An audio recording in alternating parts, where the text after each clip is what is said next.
PC నిన్న నా దగ్గరకు వచ్చిన అద్భుతం అనమాట. సో దీంట్లో వీడేం చేశాడంటే కేవలం ల్యాప్టాప్ మదర్ బోర్డ్ యూస్ చేశాడు.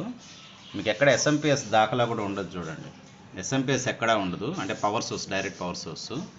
ల్యాప్టాప్ ఛార్జర్ ఇచ్చాడు, బుడ్డ ల్యాప్టాప్ ఛార్జర్ ఒకటి.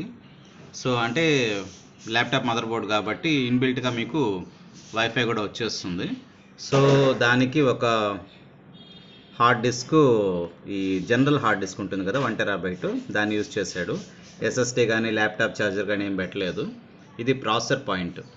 ఈ హార్డ్ డిస్క్ తీయాలంటే కూడా ఈ ఐటమ్ మొత్తాన్ని తీసేయాలి. దీన్ని అంటే ఈ 4 స్క్రూస్ తీసేసి దీన్ని తీస్తే కానీ ఇది రాదు. ఇందులో సెల్రాన్ ప్రాసెసర్ యూజ్ చేశాడు, 4 GB ర్యామ్ వాడాడు.